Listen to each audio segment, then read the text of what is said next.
Click that like and subscribe button and go sign up on superchargedstocks.com and let's keep you notified. Good morning, everyone. It's Andrew at Supercharged Stocks. We're catching up with Ron Little, who's the president, chairman, as well as director and CEO.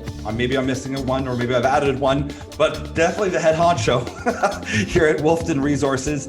And we haven't talked to you for a while, and there's been a lot of good news between the Picket Mountain project with a resource. You've had lots of financings. There's been lots of encouraging data and news. You've been slowly building and slowly, growing. This is a polymetallic story. The key highlights are silver and nickel, I would say, but you can tell me if I'm wrong, but this has been under the radar, but has lots of key people involved and lots of eyes on it as you're developing this steadily.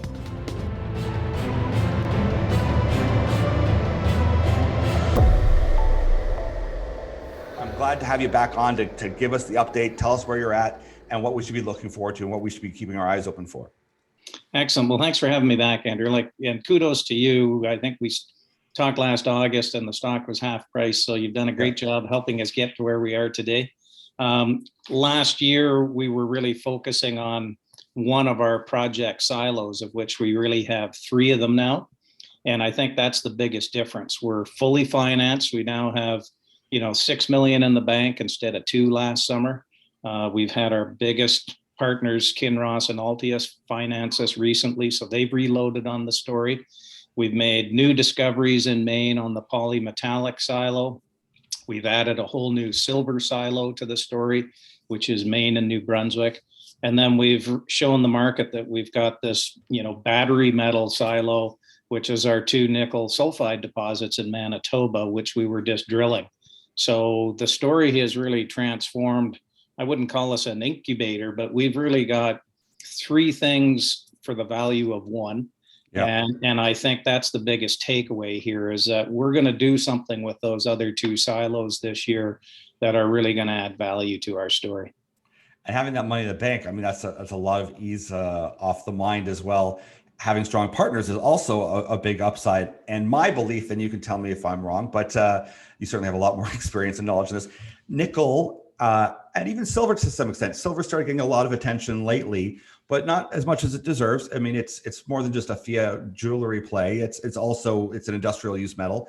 But nickel is this kind of, I would say, still a dark horse that the retail public aren't really fully aware of how valuable nickel is, especially for this electric revolution that's happening.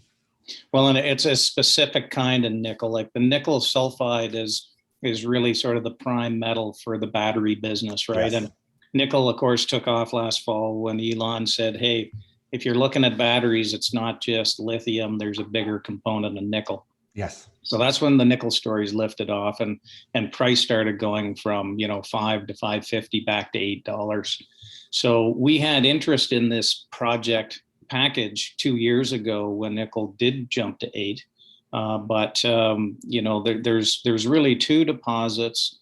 There are 5 million tons plus. They're 1.1 nickel, 0.6 to 0.7 copper, some cobalt and PGEs in one of them. And those 2 projects have basically 2 billion plus in the ground each, which when you compare it to our flagship property, Picket Mountain, that polymetallic is around 2 billion metal value. So, to me, we're highly overlooked in value for our nickel package. And that's really why we were drilling it. It was really you and Downey, who is our chairman, by the way. He and I sort of put in a lot of our own money in the last month and a half, specifically to go drill the Manitoba projects. And I think we're going to get a lot of interest to either somebody wants to acquire them or we'll spin it out as a new deal to our shareholders in the coming year. Manitoba is well known for nickel. They know the Bathurst region and as well as being very mineral rich. You're in both, and the main project, some of the funds are going towards.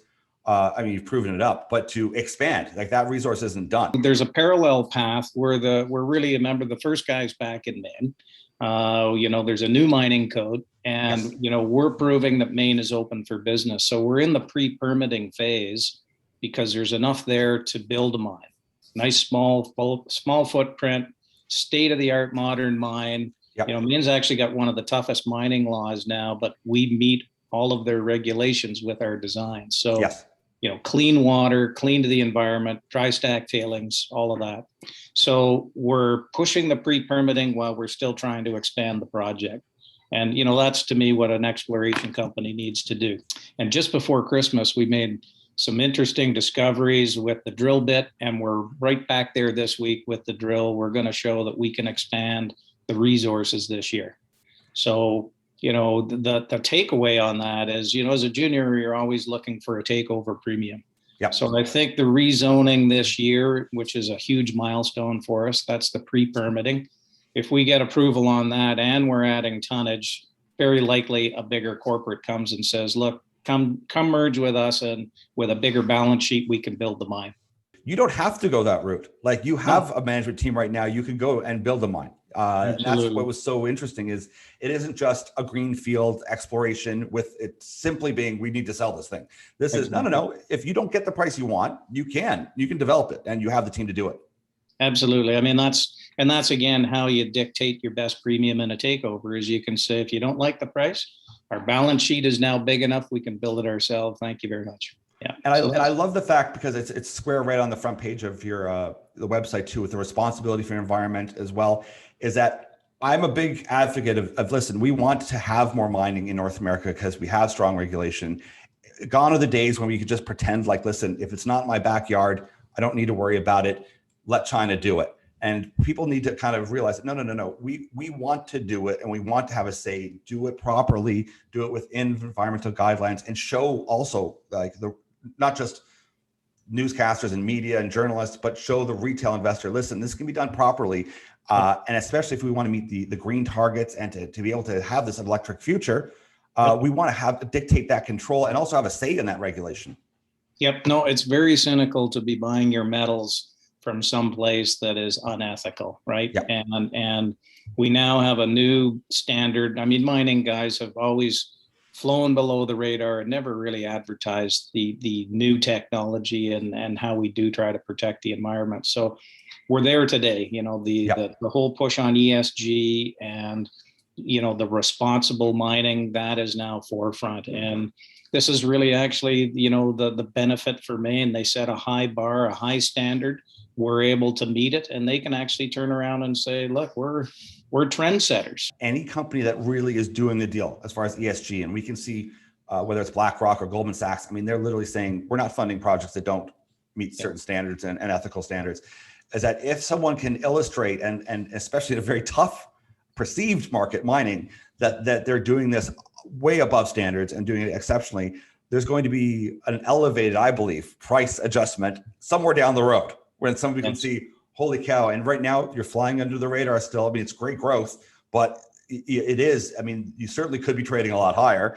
There's a lot of wiggle room here to grow as you not only keep expanding, but just because of that real key focus on driving things properly.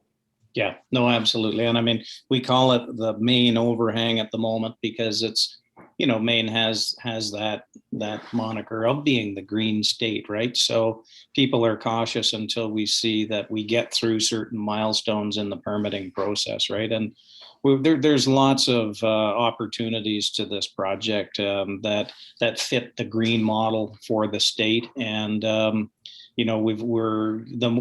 regulators have been really pragmatic, good to work with. Like, it's all about the science. So to me, it's all about the public opinion, right? And we've really, I would say, won over all the local communities because, Maine has what, used to be the place for pulp and paper. Yes. Most of them, if not all but one, have shut down. So that's a huge dent in that sector. And the timber business and those that work in it are just perfect to retrain into the mining sector. So people can now, raise their kids, and kids can stay and get jobs locally instead of having to move away and go to the city. So that's why, we've got a lot of local support, because we're doing the right thing, and you can stay and live and work near home. Yeah, that's perfect. And I'm like, just to wrap things up, you're fully funded. You got $6 million in the bank. Yep. Drill's running right now on two of the projects, drilling right now on two projects. Is that correct? Just one. We just finished Manitoba. We're waiting for results. Yeah. We're starting back up at Picket Mountain right now. So we're going to have lots of news flow then. So that's what people always want to hear is, listen, you've got the funds, you've got lots of good people involved, and there's going to be steady stream between results, drills going. Yeah, and I just remind you that, not just drilling Picket Mountain, where I think the drill's probably going to go all year long. Yeah. We're going to get onto these two silver projects in the summer, and that is going to provide the real steady news flow. You've done so much work in a short period of time, and it's been reflected in the stock. But once again, it's one of these ones that's a little hidden gem, not to be, use a cheesy term, but it really is. And I think more people, when they see, when they hear about, they see what's happened, they're going to be drawn to it. And I really appreciate you taking the time to get us up to speed, telling us what's been going on, and kind of presenting the plan as it's been unfolding and hitting all those milestones. Excellent. Well, we'll enjoy keeping you posted as we proceed, and we should get some results within a month on by the end of May anyway on the next. So stay tuned on that. Excellent. Thanks so much. Appreciate your time. Thank you, Andrew. Click that like and subscribe button and go sign up on superchargedstocks.com, and let's keep you notified.